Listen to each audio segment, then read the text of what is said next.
It's 24th January 2026 and you're already feeling left behind. We are not quarter into the year, but we're already seeing people achieve things. We're already seeing people doing things, buying their dream cars, launching companies, launching brands, and all of that. Like, it's as if the moment the clock hit 2026, they started the race you are still preparing for.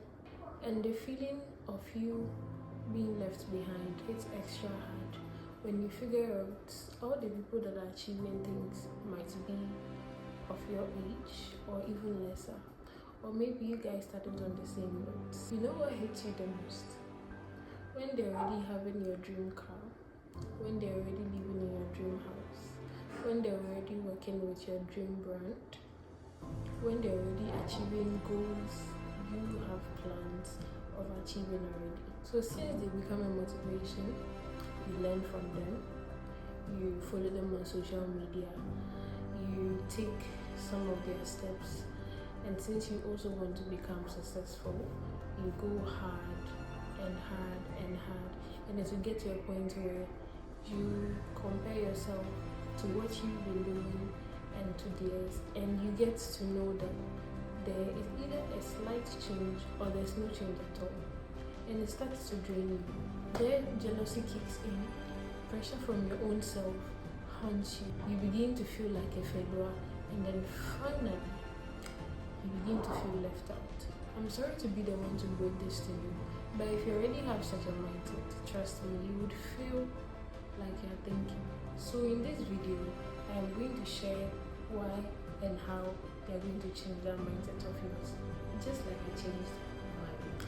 The society we find ourselves in put us in a certain type of pressure where it makes everything look like you have to find yourself at a certain point. By a certain age, you are expected to know what you are doing, who you are connected to, who to talk to, and you know where you are going. So if you don't have the right connections and you are still trying and you've not figured things out yet, you begin to feel you are failing, even when you are not. We fail to understand that society rewards confidence even when it is fake. In every human being's life, we hit such a phase.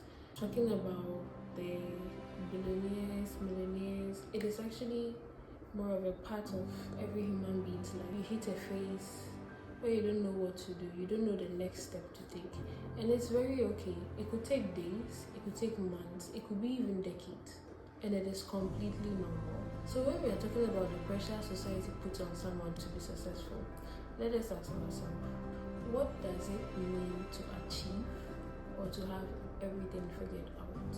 In most cases, being successful is being able to achieve your goals, your dreams, having a certain type of power, having respect from people, money particularly, and having influence. We all define success in a different level. When we begin to compare our lives or our journey to people who are successful, we always forget to remember three things I have named. The first is their starting point. When we talk about the starting point, we rarely see the access people had. We rarely see the mistakes people made. It's important to understand that life is unfair. Life is very unfair, and you can't do anything about that. As a result of that, we all have different starting points. It is normal for us to think that way, right? No. When you look at things from the perspective I just gave to you right now, you are going to think you can never be a millionaire. Why? Because of some petty privileges some people had when they were trying to come up and make it in life, and some privileges you are not having, which do not tell or which do not mean you're not going to be successful.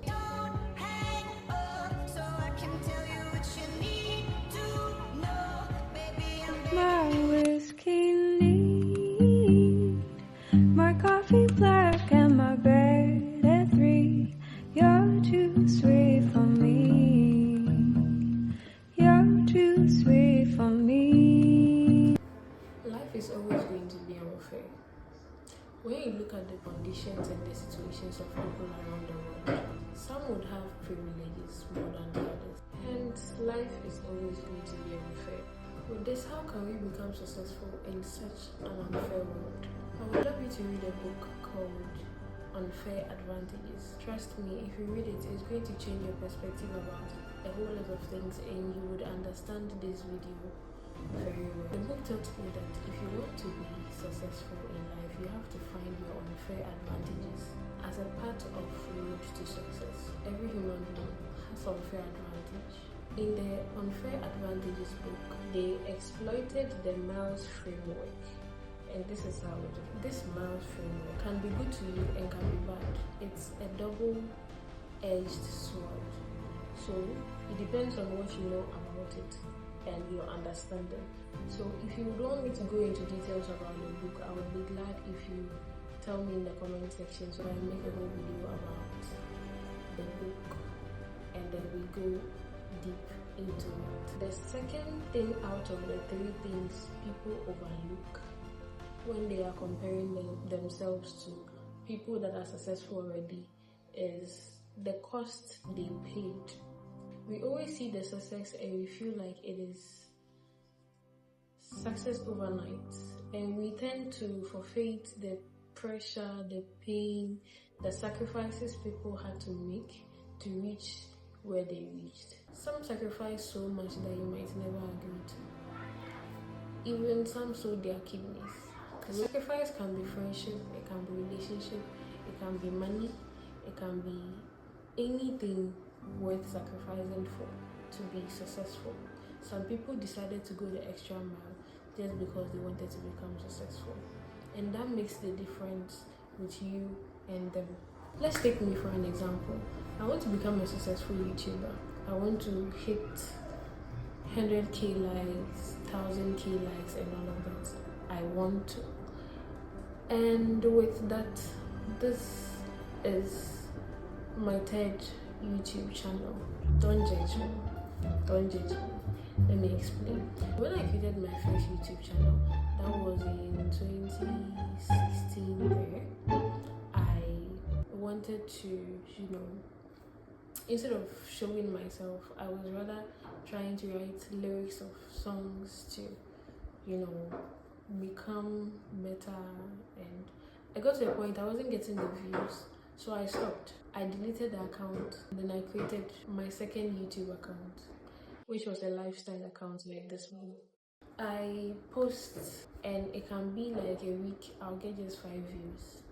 It broke my heart actually, because I began to compare myself to the people I started with, and already they are hitting like 100 views in just a few days, 200 views in just a few days, and I was still stagnant. So guess what? I deleted the account again because I felt like YouTube algorithm is not fair to me. I decided to do a thorough research on successful YouTubers, and guess what? I was lacking the whole time. I didn't have the knowledge. I didn't have even people sacrifice their time and all of that. I never did. And that was what brought me to this. So averagely, if you upload 100 videos, you would get like 300k views. And that is what they were doing.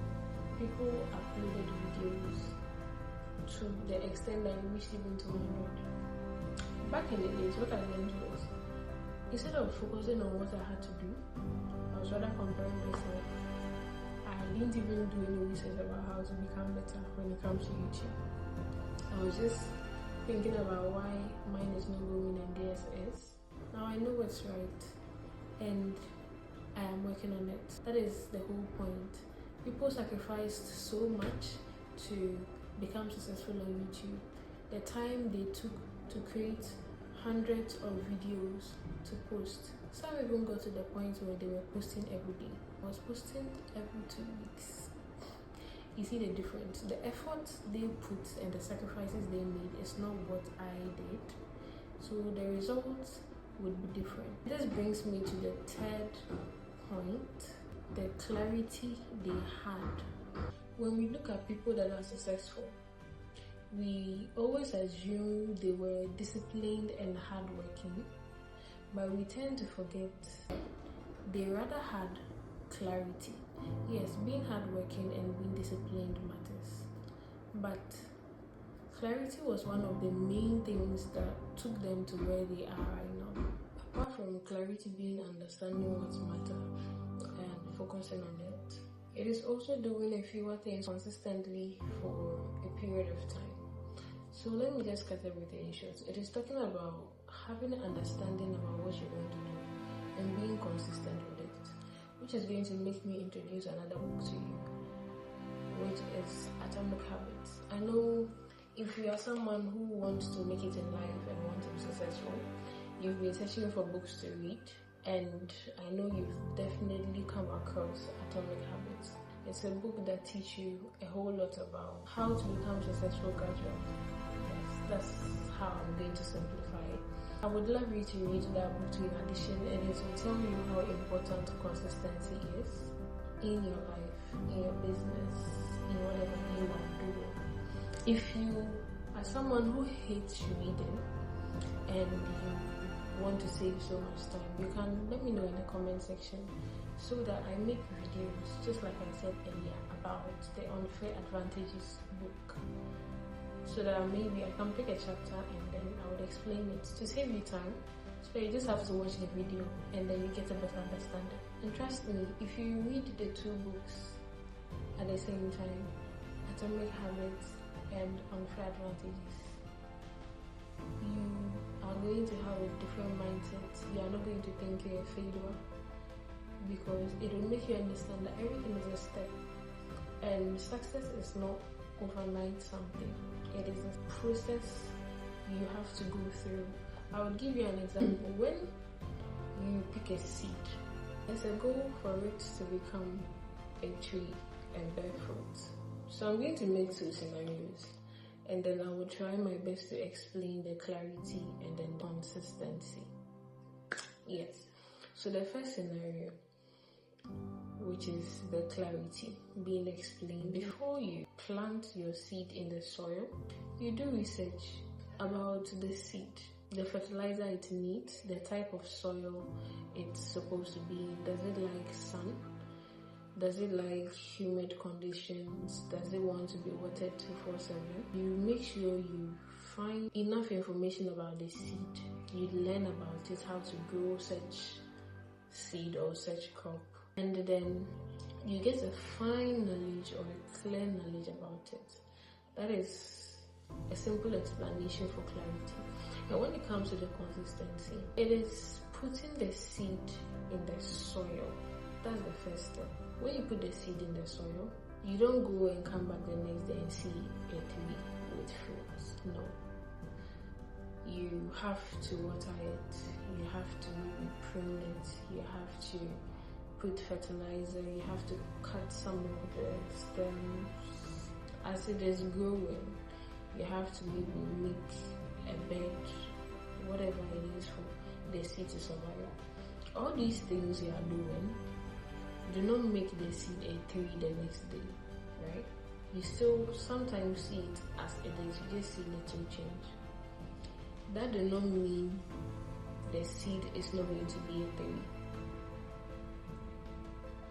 All the little things you are doing is a part of the process to reach your goal, which is a tree with fruits. So assuming you right now see yourself as a failure, you have the seed and you planted it, you put it in the soil, you've been watering it for a couple of days. Just because you've not seen that it has grown into a tree with fruits, you give up, or you begin to feel like you're a failure because you're not seeing the results. Life do not happen like that. Life do not happen like that. Some people, their starting point is different. Some were given seedlings. Some already had the tree there. From maybe it was passed on from their fathers and then they just handed the tree to them. So all they have to do is to maintain it. You have the seed, so you have to grow it gradually. There's a difference between the three people, the one with the seed, the seedling, and the one that has the whole tree already given to him by maybe his parents or whoever it could be. You all are different. Your journey is going to be different. So your effort, your watering, your pruning, your fertilizing, and all of that might look like your seed is not growing to become a tree. But that does not mean you are failing. The seed can die. That does not mean it is over. You can learn. Find another clarity. Understand the reason why the seed died. And then what would you do? You would try it again with the new knowledge you've acquired. And that's how it is. You feeling like a failure in 2026, January 24th, my darling, it's not right. Both of you and the person you're comparing yourself to started on a different journey. Some people are launching companies this year because they were planning last year. Your starting points are different. You can't launch the company on the same day as they did because you are about to plan your company. Do you get the difference? So that's how it is. I would be glad if you read the two books. So with this, I would want to end here, and I would love you to process whatever I have said. If you enjoyed the video, I would be really glad you subscribe and like and comment so that you can also support me to become a successful YouTuber. Thank you so much for watching Bestie. I'll see you very soon. Bye.